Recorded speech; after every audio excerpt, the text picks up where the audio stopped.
watch me. Going live, going live.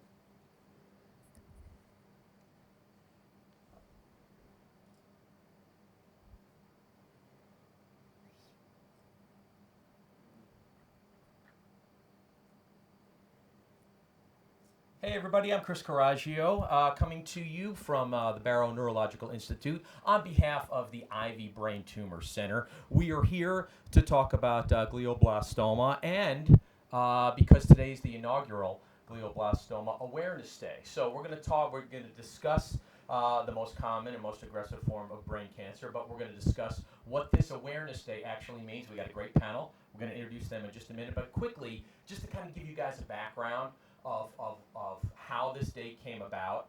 The National Brain Cancer Society endorsed and championed Senate Resolution 245 earlier this year, quickly gained bipartisan support, and then back in May, it was officially introduced. It became official that today, July 17th, 2019, would be Glioblastoma Awareness Day. So why did this all come about? Well, the National Brain Cancer Society really wanted to pay tribute to those who have passed on due to this disease, but also to honor those who are currently dealing with this disease. And not only them, though, but their families, their friends, and their caregivers as well. It was also kind of brought about just to kind of, I guess, shine a light on accelerating the progress in finding a cure. And so, you know, this awareness hopefully will lead to more information, which will lead to more research, which will lead to more breakthroughs. So, I guess that's sort of the background of why we're here today. Let's introduce the panel. You guys just kind of go down the list, name and title, and then we'll get going with questions from you, the Facebook viewers. My name's Jacqueline Garcia. I'm a nurse navigator here at Barrow and Ivy Brain Tumor Center. Nader Sinai. I'm the director of the Ivy Brain Tumor Center and a neurosurgeon here at the Barrow. Great. Shwetal Mehta. I'm the deputy director of the Ivy Brain Tumor Center and also a scientist at the Barrow Neurological Institute. Hey, we appreciate the three of you being here today. And again, the audience is going to be kind of, anytime you guys want to ask a question, it's right there kind of below in the comment section if you'd like to ask a question, and we'll do our best to get it to the panel. But we have a couple to start. Why don't we just start? You guys kind of jump in. Dr. Sinai, you can kind of lead it maybe, but let's just kind of define glioblastoma. What is it? So glioblastoma is a type of brain tumor from a larger category called gliomas. Gliomas are tumors that come from the brain tissue itself, and we grade these gliomas 1, 2, 3, and 4. 1 is the least aggressive, 4 is the most aggressive. And in adults, most often it's either a grade 2, 3, or 4. So we typically consider grade 2 gliomas to be low-grade gliomas, grade 3 and 4 gliomas to be high-grade gliomas. And another name for a grade 4 glioma is a glioblastoma. Okay. It's also the most common of all of these grades to happen in adults, and in general, the most common brain tumor that derives from the brain tissue itself. And it's the most aggressive, like we said? It is. So grade 4 is the most aggressive, although we know now that every patient's a little different. So aggressiveness is a relative term, Okay. and so it doesn't necessarily mean that the outcomes are the same for every patient with a grade 4 glioma or glioblastoma. So it's hard to treat, right? Or hopefully it'll get better, right? But why is it difficult to treat, or so difficult? Well, the difficulty arises on a couple levels. The first is that it's in your brain. So all of the space that it occupies is a really critical part of your body. Mm-hmm. It's not like some other organ in your body where you can remove parts of it without any real implications. But then beyond that, as a cancer, it's known as the deadliest cancer in humans because it has such an ability to adjust and accommodate to any treatments we throw at it. Its ability to mutate, its ability to change its sort of genetics and constantly reinvent itself makes it very, very difficult to cure. Mm-hmm. And I would defer to Dr. Mehta, who's the deputy director of the Ivy Center and a molecular neuro-oncologist, to speak a little bit more about that. So I think the biggest challenges in terms of treating glioblastoma is also the drugs that don't get through the blood-brain barrier. Most of the drugs that work for other cancers don't work for brain tumors because those drugs don't really get to the tumor. The second thing is, again, the complex nature of the tumors that Dr. Sinai just alluded to, the animal studies give us some information, and then those drugs move forward, but when it comes to treating humans, we don't see the same response because, again, the complex nature of these diseases. And lastly, it's a relatively rare tumor compared to the other aggressive tumors. So getting the industry involved aggressively is also difficult, a challenge. And that's why a day like today, the awareness day, kind of shining that light, like we said. And Jackie, I want to ask you about how important, maybe in your everyday, work here at the center, to have a day like this where, it can be, it can be featured, if you will.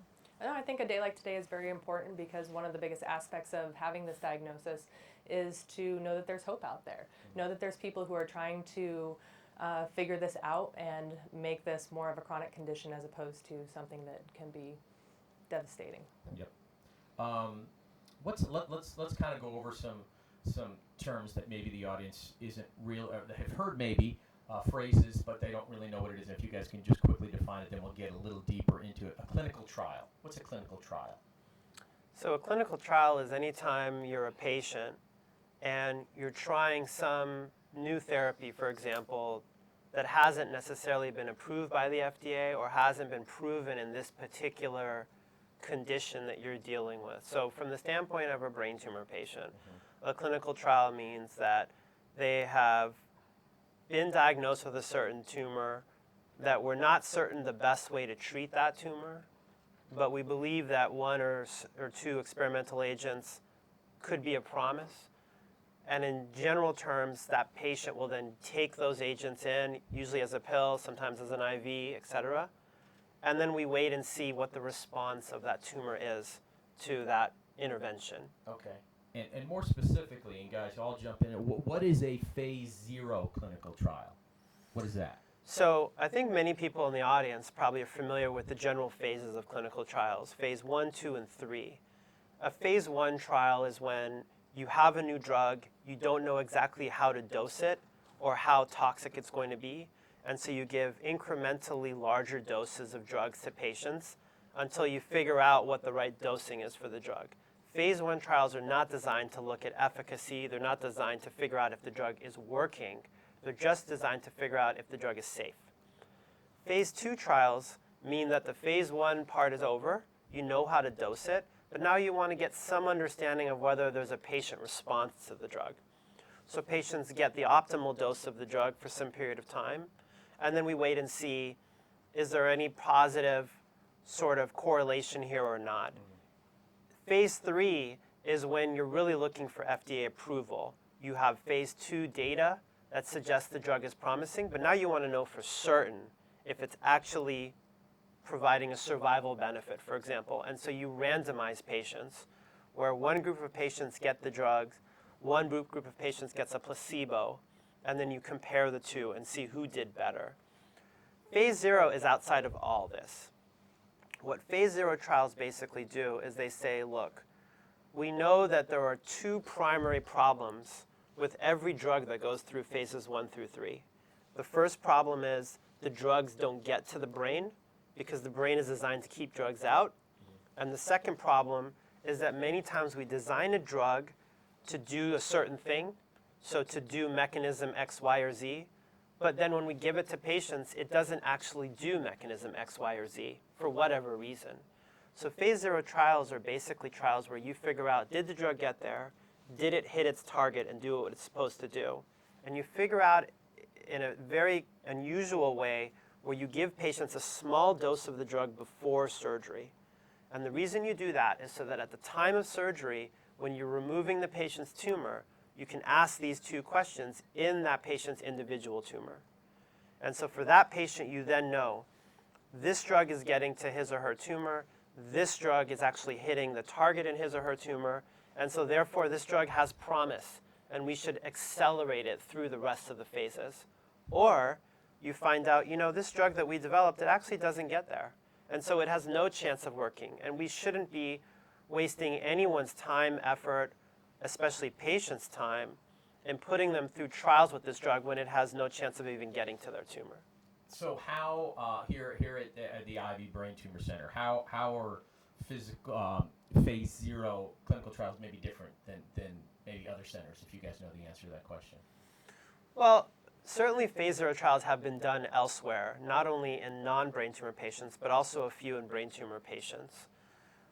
The difference with the Ivy Center is that, one, this is really our primary focus. So every trial we do here is going to begin with understanding whether the drug is getting to its target and hitting its target. And that's something that 99% of other trials don't do. So one is our emphasis. But the second is really how we've evolved this trial design, because we don't just stop at the question of whether the drug has gotten to the patient or patient's tumor or not. We take those patients where we know the drug has gotten to their tumor and is hitting the target, and we continue to treat them with it. A conventional phase 0 trial stops when you figure out if the drug got there or not. You don't actually treat patients for therapeutic benefit. But the phase 0 trials that we do at the Ivy Center are all therapeutic, because what we do is figure out, okay, for this individual patient, did this experimental cocktail get to this patient's tumor, yes or no? If the answer is yes, then there's probably a really good reason why we should be continuing to treat that patient with this cocktail. And then that patient has the confidence in knowing that if he or she is getting this experimental agent, there's actually evidence in his or her individual tumor, in his or her head, that this thing is working and doing something. And that confidence, that hope, that's what you don't get in conventional clinical trials, because those are more of a crapshoot where you're just taking a drug on faith and just hoping that something good is going to come out of it without knowing whether there's a possibility of that. And we talked about at the top about accelerating the progress.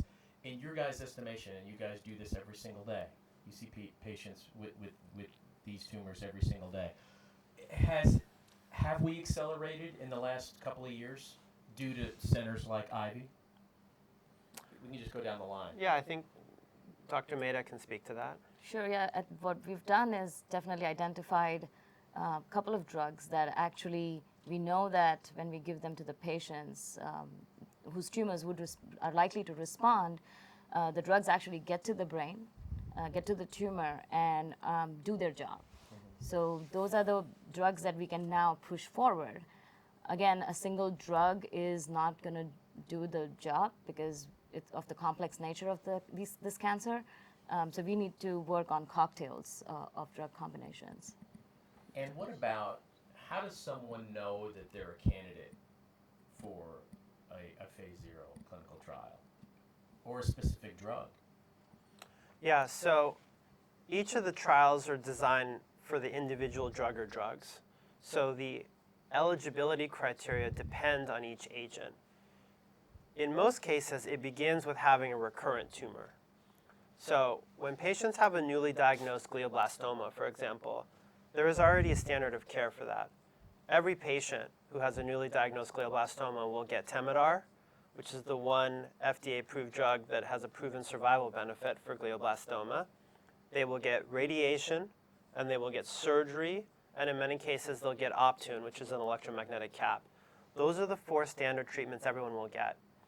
But then, for most patients, unfortunately, they'll have a recurrence. And that recurrence is one of the eligibility criteria for phase 0 trials. The other ones depend upon the individual drugs, because each drug or drug cocktail has its own set of genetics that apply for a patient. So a lot of what we do when patients come to us is a lot of intense laboratory-based analysis of the tissue from the first operation of a patient, so that we see what genetics that tumor has and which drug or drug cocktails it matches towards. What's the time frame on all this?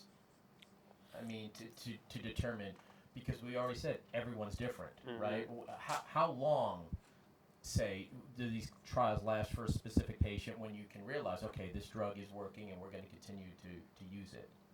Generally speaking, when we meet a patient with a recurrent tumor that is being vetted for a trial, we try to make that assessment within 2 weeks. Okay. So within 2 weeks, we should know what their genetics are, what drug or drugs are applicable to them, when they're going to have their surgery, and what dose and timing of drug they're going to get before that operation. So we try to move everything rapidly. One of the things that distinguishes the Ivy Center from other centers and universities is that everything we're talking about is built in-house, which means that we're not farming out some of these critical tests. We're doing them internally, quickly, and getting the answers we need so that patients aren't waiting. You know, there's so much information, and Jackie, let me ask you this. Dealing with, let's just say patients' families, with getting them answers, because we've been sitting here for 15 or 20 minutes and so much information we've given, and we've just scratched the surface, correct? Right. Yeah. So I would imagine so many questions are asked. How is that communicated? Well, we have somebody who initiates the screening process to initially help identify eligibility. There's a lot of communication that goes back and forth between her and the patient and the family. I also make myself very available to the patients and the family members for any questions, kind of walk them through the process. I find giving them as much information as possible of what to expect kind of alleviates some of the anxiety that comes with it. So you just try and prepare them as best as possible, but I think the biggest thing is just being available to them so that when they have questions, they can come to you. And that's one of the big things that I try to do. Good, because one of the questions we just got was determining eligibility for the phase 0 trial, so I think that was answered. Okay, let's ask a couple other questions, and thanks, folks, for delivering these to us. Okay, let's do this one. What treatments are on the horizon? I know it's a general term, but what are we talking about? What's being gained out of these clinical trials? So in the field of brain tumor research, there are a variety of different approaches to figuring out how to cure this. And we've all heard about these different applications, whether it's immunotherapies through checkpoint inhibitors, cancer vaccines, CAR T cells, whether it's targeted inhibition through targeted inhibitors, whether it's naturopathic medications or approaches, dietary changes, ketogenic diet, different forms of radiation, different forms of therapeutic delivery. All these things are on the map. And the challenge really is sifting through them and figuring out what's promising. So when patients ask me, what is promising, what I tell them is, if anyone in the field actually knew which one of these approaches is better than the other, we would all be doing it. So this is what we're trying to figure out. Now, one of the features of our research of the Ivy Center is that we're agnostic to all of these mechanisms. We're not married to any one of them. We don't define our center by its interest in immunotherapy or its track record in oncolytic viruses. We basically say, we have to look at the whole spectrum and take any avenue that seems promising and test it here quickly, rapidly, and get an answer and move forward. So everything I mentioned are all therapeutic avenues that are being explored in the Ivy Center. And I would say the horizon is promising, but it's broad. And part of our job here is to quickly identify which one of these avenues are the most promising, push everyone through that and try to get some answers there. At the same time, discarding the avenues that don't seem to be promising. And that's just as valuable. Identifying a drug or a therapy that doesn't work quickly is just as valuable as identifying a drug or therapy that has promise. In your expertise, how optimistic are you guys, over the next couple of years with breakthroughs? We're very optimistic. I think this is an approach that has not been widely taken before. So we're very optimistic that we're going to be coming up with new cocktails and new therapies that's going to move the field forward. Okay. Yeah, I would add, if you're a brain tumor patient today, you're in a situation where people know more about your disease than they ever have. And remember, in science and medicine, breakthroughs don't happen incrementally. They happen all of an instance. So you look at melanoma, for example. 5 or 6 years ago, if you had advanced melanoma, certain subtypes, you were still in a very bad situation. Then checkpoint inhibitors came out. And today, certain subtypes of advanced melanoma are controllable. That happened over the course of 18 months or so. So this is how breakthroughs happen, all of an instant. We think that we're on the precipice of one of these. We have a question here. What is the cause of glioblastoma? And someone wrote, could it be our cell phones? Right.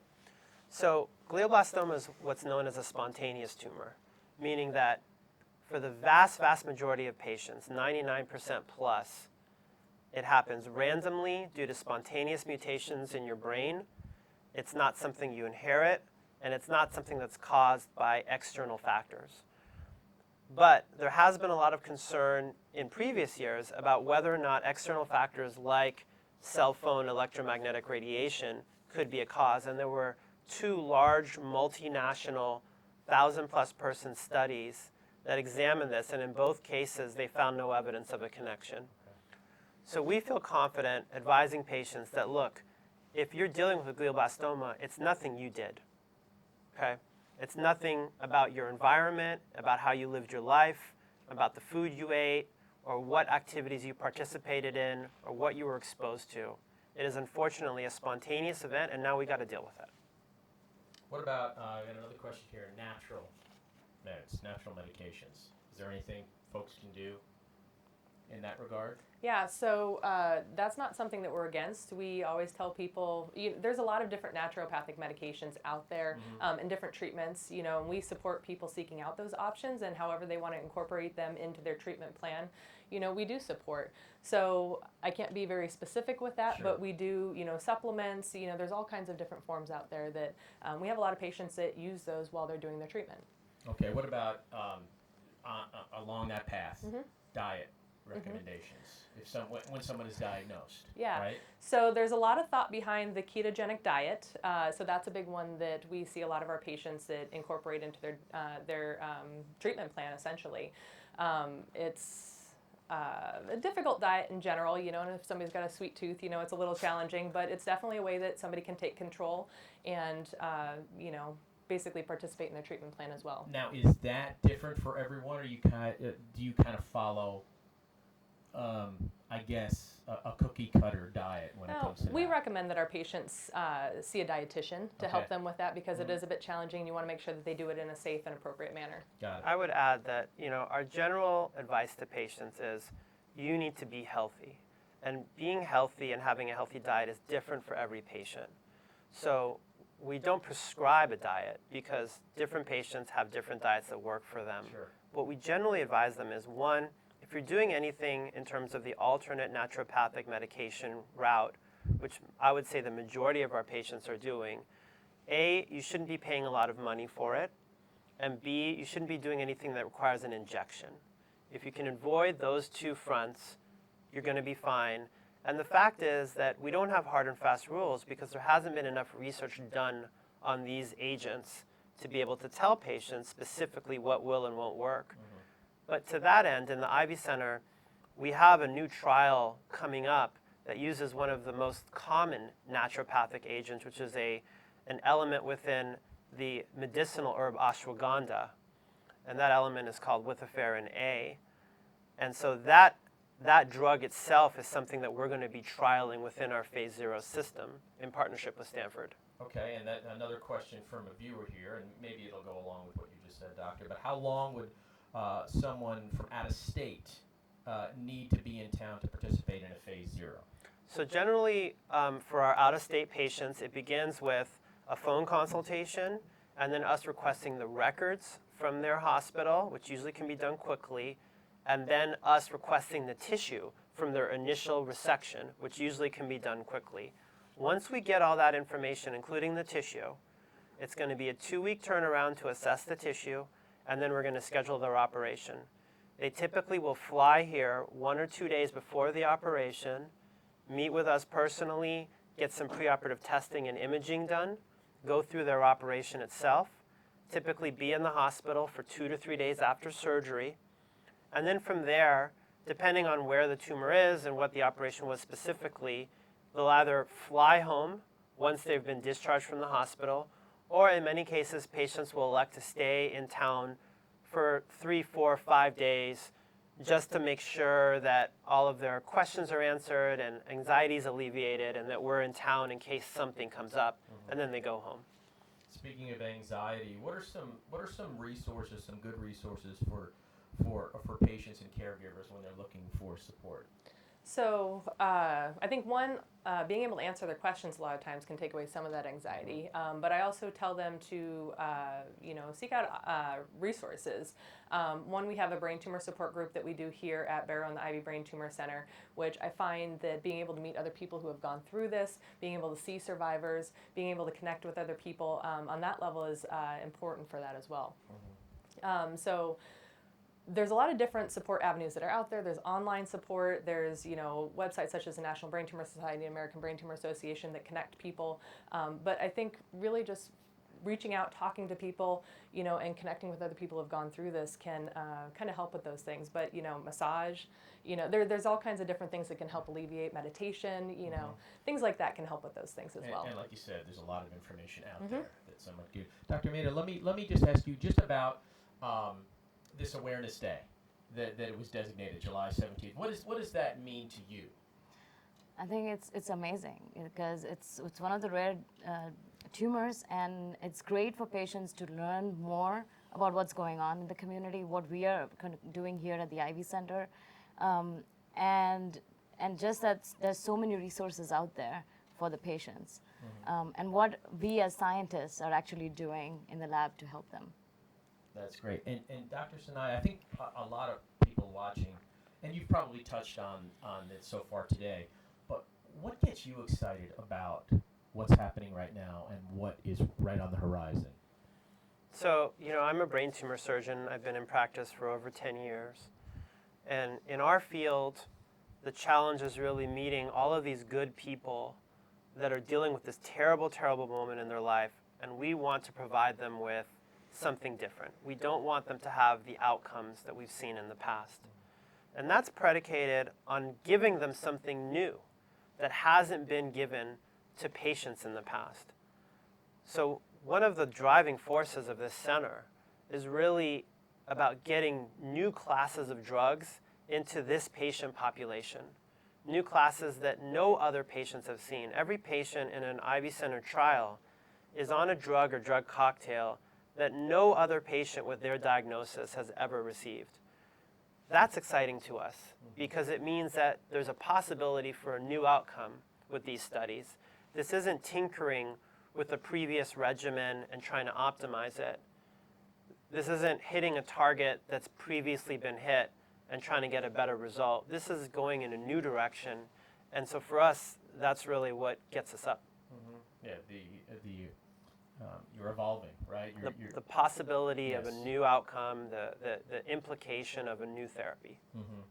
What about, all of you answer this, how, I guess, rewarding is the word I'm looking for. Rewarding when you deal with a patient, when you see that patient have a successful outcome, at least currently, and dealing with the families and hearing what they say to you. I know it's your job. I know you do it every day. But how rewarding is that? I mean, it's extremely rewarding. You walk into somebody's life when they're dealing with one of the most stressful, difficult things that they could possibly be dealing with. And at the end of the day, if I can go home knowing that I made their day a little bit better, a little bit smoother, there's no better feeling, honestly. So.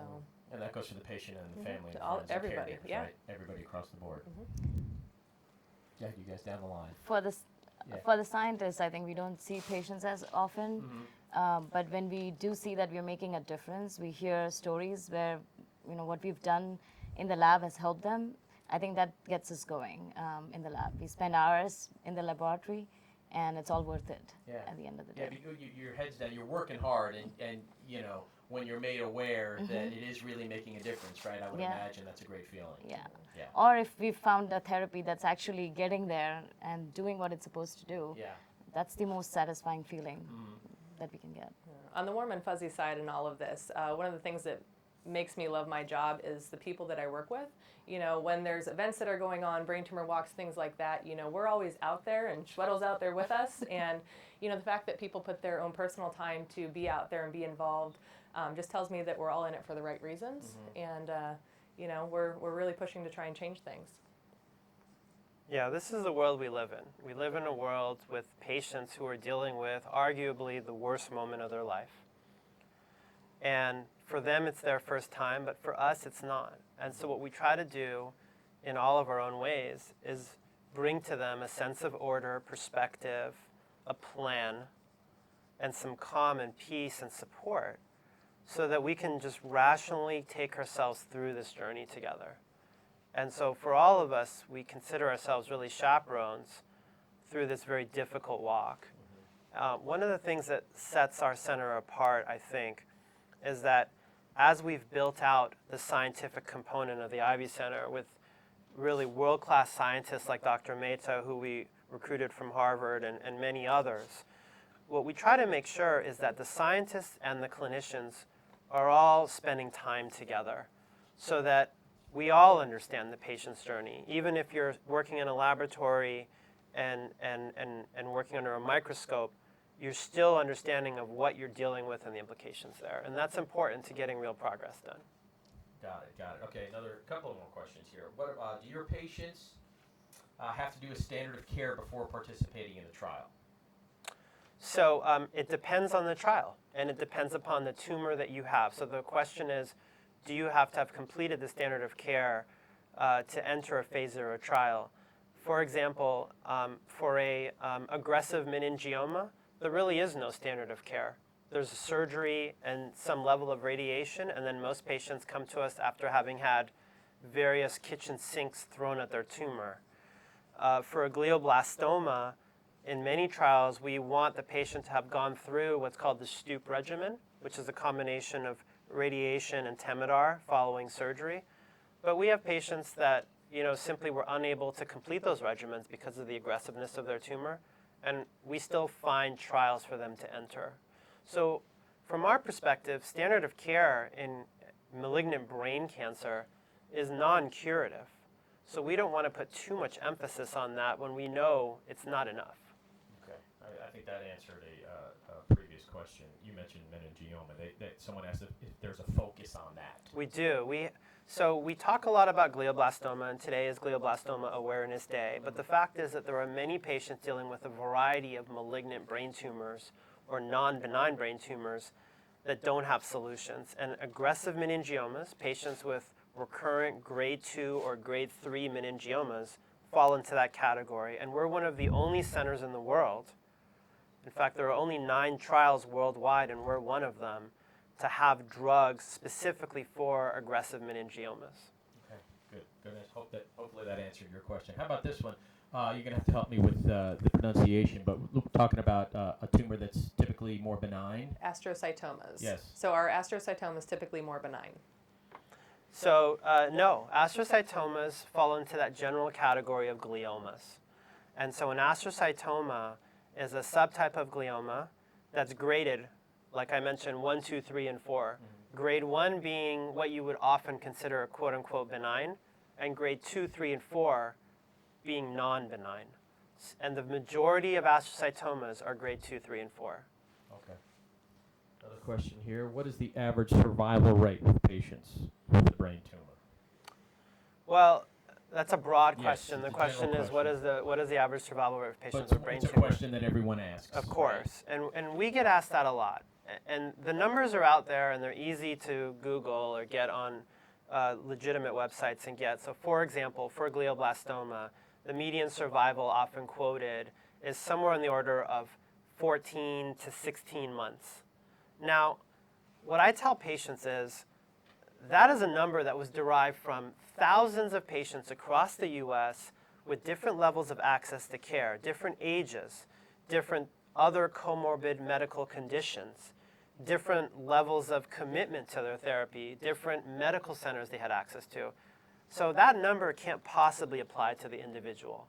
It's an amalgamation of hundreds of thousands of different events. So we put very little stock to these average survival numbers. The fact is that we all know patients that go well beyond that. Mm-hmm. We know patients that are years and years and years out from a deadly disease like that. So every journey is individual. Don't get hung up on the numbers on this. It doesn't apply to you. And, if you're with the right team and have the right approach, you will get past that.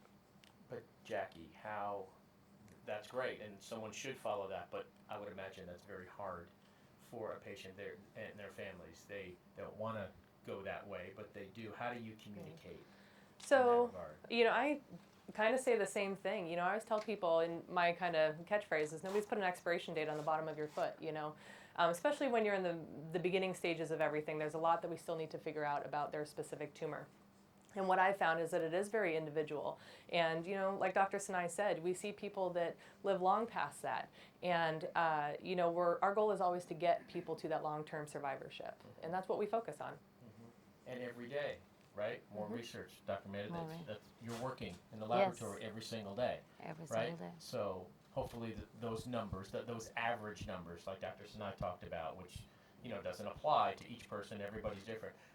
Those average numbers will increase at some point, just with the hard work that you guys are doing. And we see that difference actually when we deal with some of these patient tissues. Every patient responds differently. It's not always a cookie cutter model. Yep.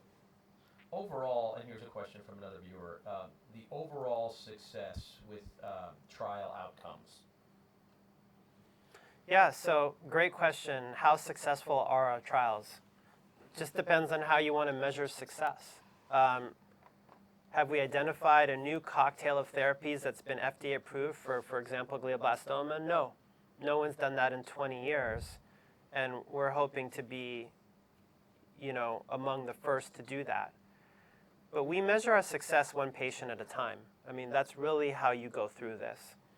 And so we have patients that have aggressive disease, aggressive meningiomas, aggressive gliomas, that have been on protocol with some of these cocktails that have had really remarkable results. But that's not enough. What we want is to find recipes that give us remarkable results consistently across the board. And that's why we're going through this wide portfolio of clinical trials. We're here to pick the winners. And so that's what we're in the process of doing.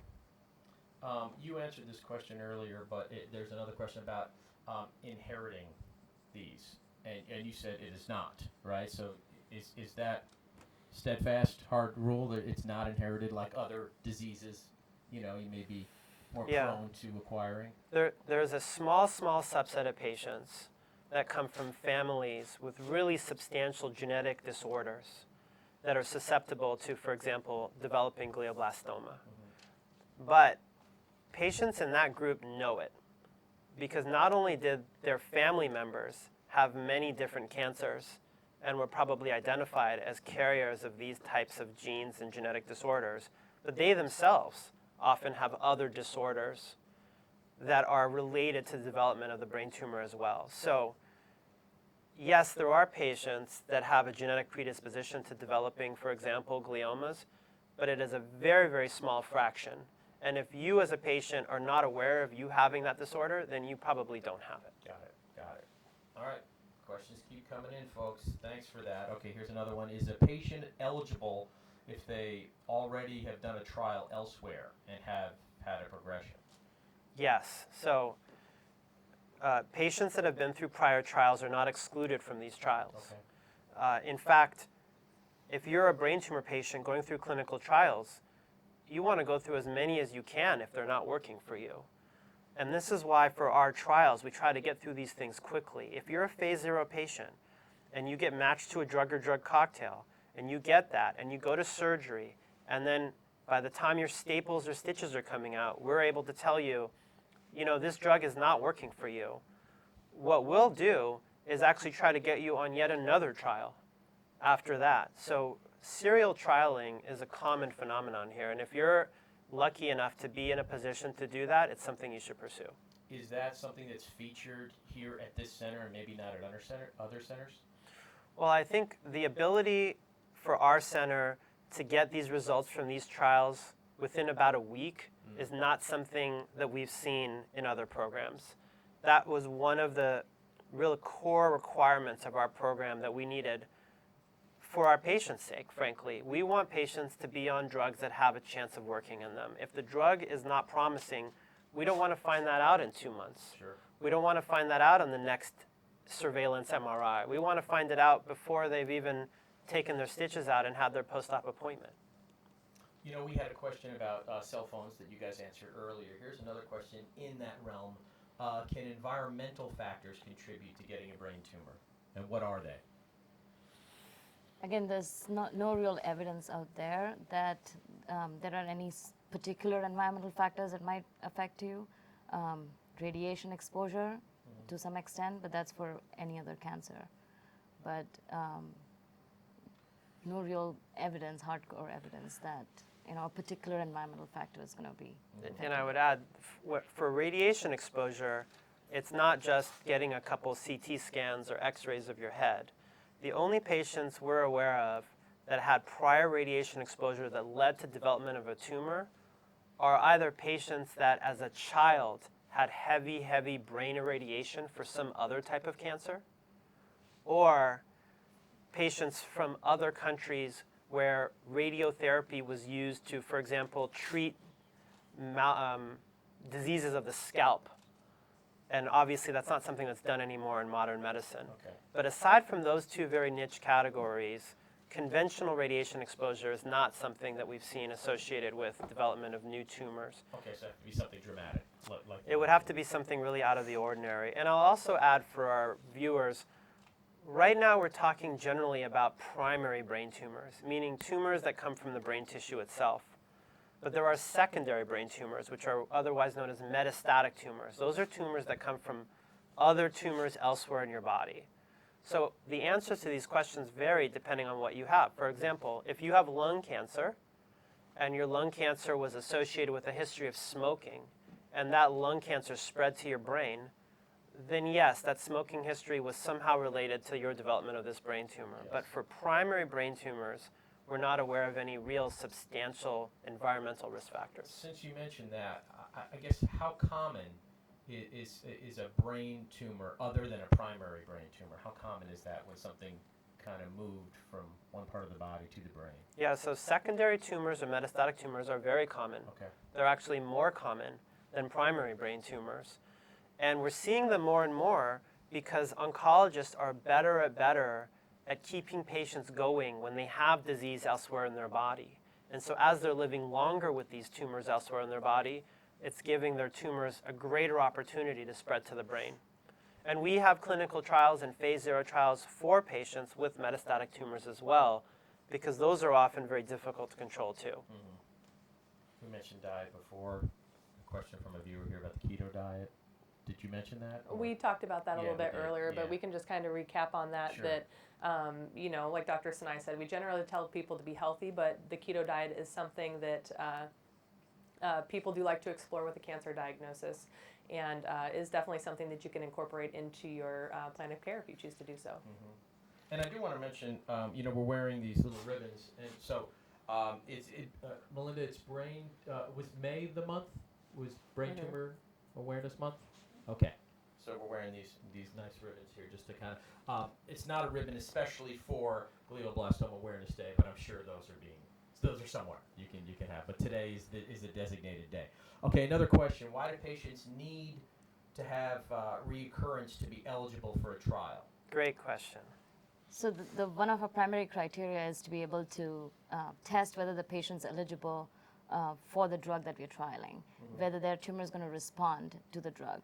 So we need the tissue from the primary tumor to do our genetic testing and identify if the patient's going to be responding to the drug. And the other reason, that's one reason, and that's a really important one. The second really important one is that when you have a drug and you're trying to figure out whether it has an effect on a tumor, how do you know that?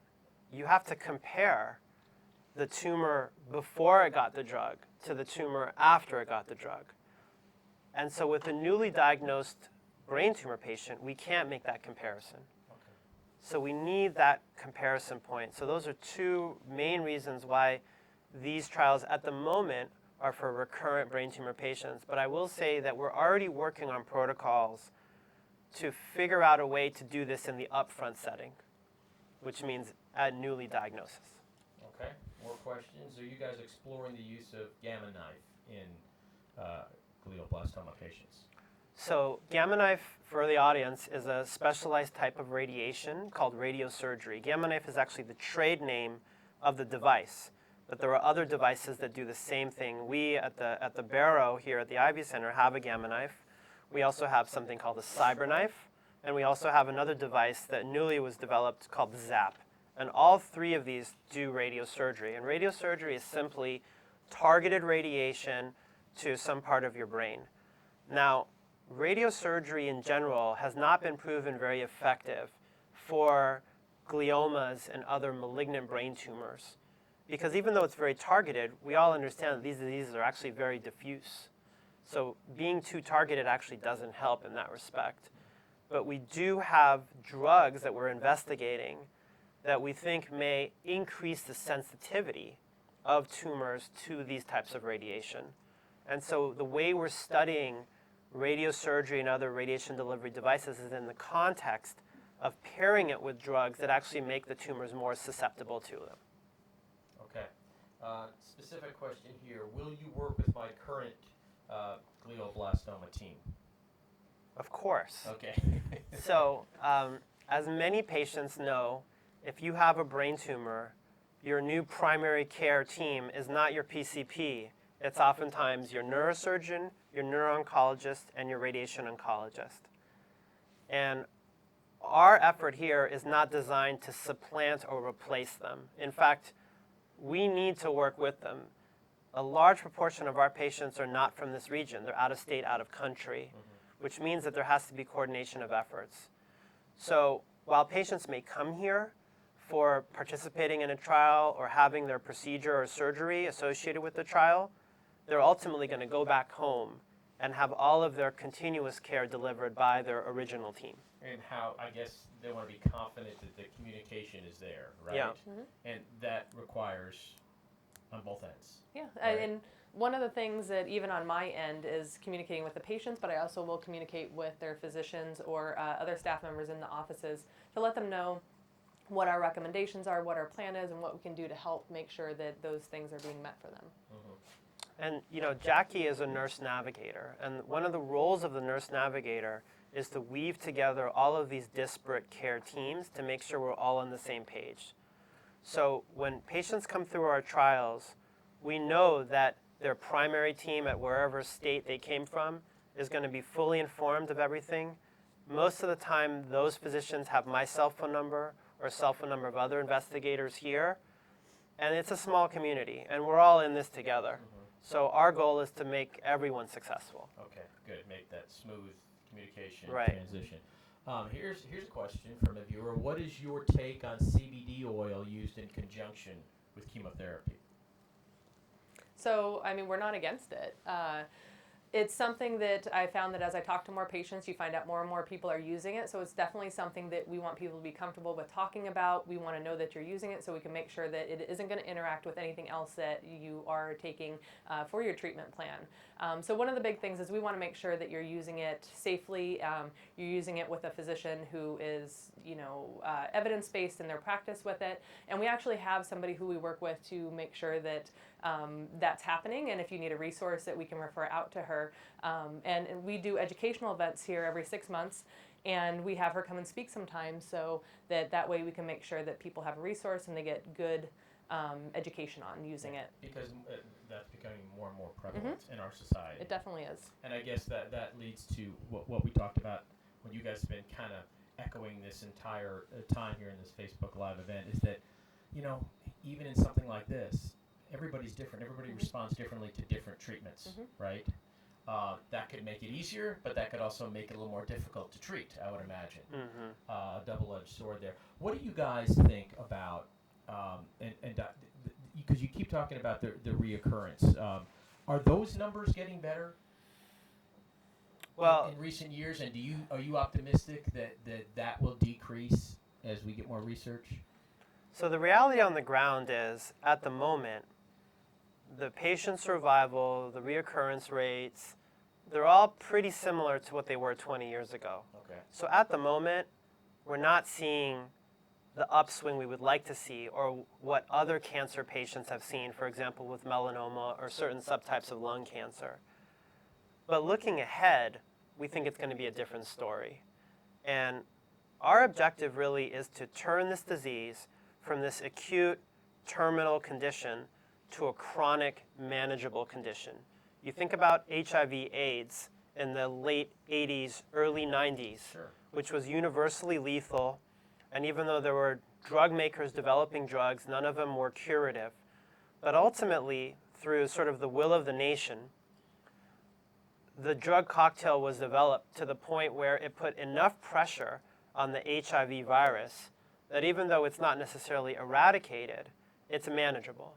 And that's what we're aiming to do with, for example, the glioblastoma tumor cell or the aggressive meningioma tumor cell or any malignant brain tumor cell. And that leads perfectly into the mission statement here at the Ivy Brain Tumor Center, which is increasing the life expectancy and finding a way closer to a cure, right? That's exactly what you're talking about. Exactly. Speaking of how important maybe in society, let's go back to the Awareness Day, since this is the day designated. It's, you guys do this every day, so you're aware of it. How important and what effect do you think it will have? I mean, we're doing something like this. We would hope that many different folks around the country are shining this spotlight on this day. Do you think it'll, I guess what I'm trying to ask, will it do any good other than just for media folks? I definitely think it'll do some good because the more awareness that we can bring, the more we can get people to back us, support us in the efforts that we're trying to make, and that will help us make headway in all of this. Also, too, is I find that the more people talk about things, the more you're going to find people that have a connection to brain tumors in general, and that kind of creates its own little community. So I think all of it's really beneficial. So we are a relatively smaller community, and for scientists, again, I think that matters. Awareness matters. People need to know about it, how grave of a disease this is, and we need more people to be aware and supportive of the research that's going on, because we definitely need to understand better which drugs work, which don't, which tumors respond, which don't. All of that needs more awareness at this point. Yeah, there are two basic forces that drive progress for cancers. One is the economics of it, and one is advocacy. So you think about cancers like prostate cancer, lung cancer, colorectal cancer. These cancers are so prevalent that the economic impact is massive, and the economic opportunity for the pharmaceutical biotech industry is also massive. So it's natural that, for example, a prevalent cancer like melanoma is going to have a lot of attention from the drug development community to drive therapies, and that's what we're seeing. Brain cancer is a smaller market, maybe a $500 million market compared to 20+ billion for some of these other cancers. But the other side of the coin is advocacy, and you see the pink ribbons, you see advocacy and sort of groups going to Washington, pushing the agenda for certain diseases, and that has an impact as well. You look at HIV/AIDS, the social awareness around it really drove a lot of the innovation. So for brain cancer, unfortunately the voice is lower compared to this other chorus, but days like today will definitely create awareness and, importantly, create action. I was going to ask you guys to kind of summarize and wrap this up, but I think what you just said, Dr. Sinai, is perfect. I think that's why we are here today, to raise that awareness and make it more in the front of folks' mind, right? When we're talking about something like this, that will make your jobs easier, okay, and the lives of the people out there much easier. So we've taken up about an hour of your time. You guys are so busy. Thank you so much for participating in this Facebook Live event and answering all these questions. We've had more. You guys did wonderful. Thank you so much for helping us, I guess, shine this light on Glioblastoma Awareness Day, the inaugural, here on July 17th, 2019. So thank you. We appreciate it. Thank you very Thank much. you. Thank you, Facebook viewers, for tuning in. And this was a live event, but you can go back and kind of watch it again as many times as you want and share it as many times as you want with those closest to you. We'll see you next time.